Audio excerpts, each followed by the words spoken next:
दोस्तों फिलहाल मौजूद हूँ हिसार के क्रांति वन पार्क में और आप मेरे पीछे देख रहे हैं जो कि संगठन, एक संगठन ये है और एक संगठन यहाँ पे डिस्कशन कर रहा है और एक संगठन पीछे डिस्कशन कर रहा है। कहने की बात आती है, कहने की बात ये आती है संगठन अनेक मांग एक। ये आप संगठन देख रहे हैं नरवाना से बताया जा रहा है और मैं लेके चलता हूँ। यहाँ भी एक वार्तालाप चल रही है, इनसे बात करते हैं। संगठन अनेक मांग एक। जी सर, कितना आप समझते हैं इस बात को? थोड़ी आ गया जी। अब देखिए बात यह है कि तमाम संगठन आए हुए हैं। मैं प्रदीप बानकर, भीम आर्मी जिला अध्यक्ष हिसार। तमाम संगठन आए हुए हैं। कोई जाति डंडे झंडे की बात नहीं है। ये बात है न्याय की, और बात होगी न्याय की तो सारे संगठन साथ में खड़े होंगे, एक चाल चलेंगे, एक बात रखेंगे, एक मांग रखेंगे। तो हमें जानने की जरूरत ये है कि जिसके साथ अन्याय हो रहा है उसको न्याय मिले। आज हमारा भाई डेड बॉडी के वहाँ पे पड़ी है, लेकिन प्रशासन को शर्म नहीं आ रही कि उनको वहाँ पे आके हमारी जो मांगे उनको पूरा करने की बात करे। मैं आपके चैनल के माध्यम से बता देना चाहता हूँ कि प्रशासन और हिसार सरकार, हरियाणा सरकार खट्टर मुर्दों की सरकार चुप बैठी है, क्योंकि ये काम इसलिए हुआ है क्योंकि सरकार सोई हुई है। ये जातीय हिंसा नहीं होती अगर ये राजनीतिक चीजें नहीं होती। राजनीतिक तरीके से चीजों को फैलाया जाता है और जातीय हिंसा करवाई जाती है। आज मैं आप लोगों के चैनल से माध्यम से कहना चाहता हूँ कि साथियों जागो और लड़ो। आपका आज लड़ने का टाइम आ गया है, नहीं तो बार बार आप लोगों के साथ में दिक्कत होगी, आप लोगों के साथ दिक्कत होगी और आपको न्याय नहीं मिलेगा। आज मैं भीम आर्मी प्रदीप बानकर आप लोगों के चैनल से माध्यम करता हूँ कि या तो डीसी महोदय, खट्टर साहब, दुष्यंत साहब हमारी बातें मान लो, नहीं तो देख लो ये जन आंदोलन ये रोडों पे आ जाएगा। हम छोड़ने वाले नहीं है, हम बिकने वाले नहीं है, हम न्याय की मांग करने वाले हैं, न्याय की बात करने वाले। जब तक न्याय नहीं मिलेगा हम डट के खड़े रहेंगे। तो प्रदीप बांकर जी आगे क्या आप क्या रणनीति बना के चल रहे हैं? रणनीति ये है कि यहाँ से हम ज्ञापन देंगे आईजी महोदय को, उसके बाद में हमारा मार्च जाएगा, रोज प्रदर्शन जाएगा सिविल हॉस्पिटल में। उसके बाद में एक हमारा 3 बजे का से 4 बजे का हमारा एक प्रोग्राम और है। हम पुतला फूकने का काम करेंगे, पुतला खट्टर सरकार का, डीसी महोदय का, या हमारी कमेटी डिसाइड करेगी उसका हम पुतला फूकने का काम करेंगे। हम पीछे नहीं हटेंगे। सर आप तो देख रहे हो सर, आप एक पत्रकार होने के नाते आपकी संवेदना भी वहां से मुझे झलकती हुई दिखी है, आपकी आंखों में मुझे रोष दिखा है, क्योंकि आप पत्रकार बाद में है सर, पहले आप इंसान है। ये लड़ाई मानवता की है सर, ये जाति की लड़ाई नहीं है, ये लड़ाई मानवता की। और हमें मानवता की लड़ाई के लिए हमें सड़कों पे क्या अपनी जान भी देनी पड़े तो भी पीछे नहीं हटेंगे। बिल्कुल प्रदीप जी की जो ये बात है ना, मैं इससे सहमत हूँ। बात मानवता की आती है, छोड़िए सभी बात मानवता की है। मानवता ये कहती है कि इंसाफ दिलाना है विनोद भाई को। मीरता हत्याकांड का ये जो मामला है ना, बहुत ही गरमा रहा है मामला। गरमा इसलिए रहा है, कहीं ना कहीं अनसुनी हो रही है बातें। और मैं आपको ये सीधी जो तस्वीरें दिखा रहा हूँ क्रांति वन पार्क हिसार से है और अनेक जो है यहाँ संगठन मौजूद हैं। ये भाई भी मौजूद है। भाई क्या कहेंगे आप? पहले तो नाम बताइए आपका। मैं बाम सेफ से हूँ, संगठन मेरा बाम सेफ है, मेरा नाम अंग्रेज है, मैं हांसी से हूँ। देखिए सरकार से तो हमारा विश्वास उठ चुका है और प्रशासन से भी हमारा विश्वास उठ चुका है, क्योंकि जब से बीजेपी सरकार आई है ना, तो जाति के आधार पर हमारे लोगों का शोषण हो रहा है। तो ये जातीय गुंडे पनपे हैं इस बीजेपी सरकार में। जातीय गुंडों ने अपना रूप ले लिया है। जाति को देखकर हमारे को पीटा जाता है, जाति को देखकर हमारा शोषण किया जाता है, जाति को देखकर हमारा बहिष्कार किया जाता है। और मैं ये कहना चाहता हूँ, क्या कभी हमारे लोगों ने सवर्ण जाति के लोगों का बहिष्कार किया? क्या हमारे लोगों ने सवर्ण जाति के लोगों को मारा पीटा?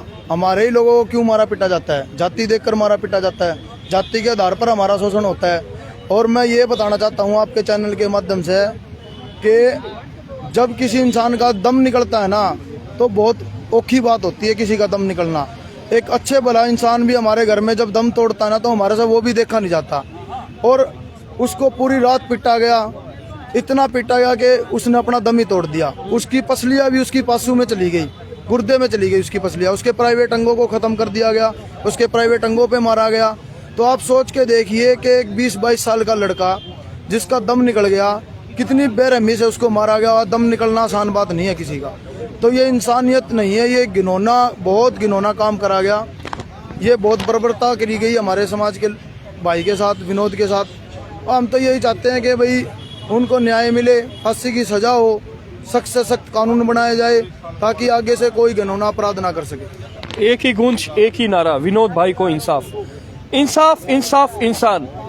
और जो कहते हैं ना आरोपी, आरोपी है गिरफ्त से बाहर। भाई एक और भी मौजूद है, भाई नाम बताइए।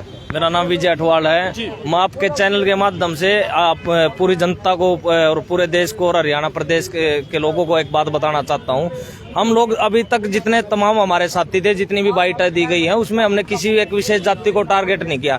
लेकिन अब हमें ऐसा लग रहा है कि हम एक विशेष जाति के लोगों को भी, और ये जो सरकार है जिसके अंदर वो लोग बैठे हैं जिनकी उनकी साठ गांठ उन जाति विशेष जाति के लोगों के साथ, जो हमारे जो दुष्यंत चौटाला जी हैं और मनोहर लाल खट्टर हैं, ऐसा लग रहा है कि अब हमें उन लोगों की जातियों को उजागर करने की जरूरत महसूस होने लगी। क्योंकि न्याय में जितनी देरी होगी, न्याय के अंदर जितनी देरी होगी, उससे हमें ये लग रहा है कि वो जातीय गुंडे पाल रहे हैं और हमारे लोगों को, अछूत अनटचेबल लोगों को बार बार में पीड़ित किया जा रहा है और मारा जा रहा है। कभी हमारी बहन बेटियों के साथ बलात्कार किया जा रहा है, कभी हमारे घरों में हमारे घरों को जलाया जा रहा है। तो हमें अब ये महसूस होने लग गया कि हम लगातार लंबे समय से देख रहे हैं कि जो मौजूदा सरकार है, जो कि बीजेपी सरकार है, वो हमारे लोगों के ऊपर जानबूझकर पूरे हरियाणा प्रदेश के अंदर जातीय अत्याचार करवा रही है।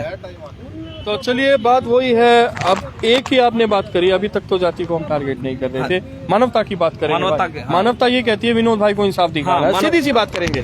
संतलाल जी क्या कहेंगे? आपका स्वागत है इस चैनल के माध्यम से हमारे न्याय की आवाज को बुलंद कर रहे हैं, हमारे सुख दुख में शामिल हैं। आपका धन्यवाद। मैं ये कहना चाहता हूँ, जो ये घटनाएं हो रही हैं, क्यों हो रही हैं, मेरे समाज को ये समझना चाहिए, मेरे समाज को इस पे काम करना चाहिए। इन घटनाओं को जो अंजाम देने वाले लोग हैं, उसका एक रीजन होता है, एक जाति व्यवस्था, एक वर्ण व्यवस्था, एक मुद्दा व्यवस्था। इन घटनाओं, इन व्यवस्थाओं की वजह से हमारे साथियों को घर से उठाया जाता है और मारा जाता है। मेरा ये मानना है कि हमारे बहुजन समाज के नौजवान साथियों को इस बुराई का, इन व्यवस्थाओं का दबा के विरोध करना होगा। और जो इसे विनोद वाल्मीकि मीरका भाई का जो मर्डर किया है, मारा गया है, जिन कातिल लोगों ने, एक जाति विशेष के लोगों ने दबंगई तरीके से, तालिबानी व्यवस्था की वजह से उसकी तरीके से मारा है, वो लोग न तो इस देश के हितैषी हैं, न किसी समुदाय के हितैषी हैं। उन लोगों को इस देश में जगह क्यों दी हुई है? इन जो लोग, जो जिन लोगों के हाथ में पावर है, जिन लोगों को एक अच्छा देश के हितैषी होने के नाते देश के लिए काम करना है, वो लोग एक नए अमेंडमेंट क्यों नहीं लेके आते कानूनों के अंदर? नया कानून क्यों नहीं बनाते? इसी टाइप के कानून क्यों नहीं बनाते कि भाई एक गरीब आदमी को लठ मार मार के मार दिया? तो मेरा मानना है कि सरकार ने इसके ऊपर ये करना चाहिए कि जिसने मारा है, जो ताकतवर लोगों ने, उसकी ताकत खोज करके उस गरीब आदमी को दे दी जाए, ताकि भविष्य में वो 10 वर्ष होतेगा, वो दोबारा जो घटना को अंजाम दिया है, उसको जो ताकत मिली है, वो ताकत खोज ली जाएगी। मान लो उसकी जमीन है, जो दोषी आदमी को जमीन है, वो सारी जमीन खोज करके और पीड़ित आदमी को देने का प्रावधान बना दिया जाए, तो भविष्य में ऐसी घटनाएं बिल्कुल खत्म हो जाएंगी। तो इस सरकार ने और मेरे समाज के लोगों को भी सोचना पड़ेगा कि हमारे एक भाइयों को घर से निकाल करके और लठों से मारा जा रहा है और उनका खून ठंडा पड़ा हुआ है। उनसे कहना चाहूंगा कि उस विनोद भाई को एक बंदे ने 100 डंडे मारे, सर से लेकर पंजों तक तोड़ने का काम किया, और इतना तोड़ दिया, उतना दर्द होया होगा, उसने चिल्लाया होगा कि मुझे दर्द होता है, छोड़ दो, मेरे घर है, मेरा बेटा है, मेरी मिसेज है, छोड़ दो। लेकिन उन दुश्मनों ने, हजारों ने एक नहीं सुनी उस हमारे भाई की और उन्हें जान से मार दिया। मैं मेरे साथियों से कहना चाहता हूँ, घर से निकलो, घर से निकलो और इन हत्यारों के खिलाफ लड़ाई लड़ने का काम करो। और ये हमारे जो पुनः प्रकट के बहुजन समाज के जो दल है, विधानसभा में, पार्लियामेंट में बैठे हैं, जो मुख दर्शक बने हुए हैं, जिन्होंने हमारे वोट लेकर के ताकतवर बन के उधर बताया है, वो आज हमारे हित की बात नहीं कर रहे, हमारे बहुजन समाज की बात नहीं कर रहे। उनका बहिष्कार होना चाहिए और हमारे समाज के अंदर, समाज के साथियों को इस सिचुएशन को समझना चाहिए। विनोद भाई की न्याय की आवाज को बुलंद करना चाहिए, रोडों पे आना चाहिए। बात है संतलाल जी, इंसाफ इंसाफ इंसाफ इंसाफ होना चाहिए। हम दुष्यंत चौटाला का विरोध कर रहे हैं, मनोहर लाल खट्टर मुर्दाबाद कर रहे हैं, यहाँ के शासन प्रशासन मुर्दाबाद कर रहे हैं, हमारी आवाज नहीं सुनाई दे रहे हैं, हमें न्याय नहीं मिल रहा है। जय भीम जी। ठीक है संतलाल जी, ये जो मैं कहूँगा जो दुख है ना, सही में आंखों में झलक रहा है। और मैं आपको सीधा आगे लेके चलता हूँ। ये और भी संगठन है यहाँ पे। जी कहाँ से हैं आप? क्या बयां करेंगे एक दर्द का जो आलम हो गया है आज, कैसे बयां करेंगे? सर सबसे पहले तो मैं आप लोगों के हौसले को सलाम करता हूं, मीडिया वाले को।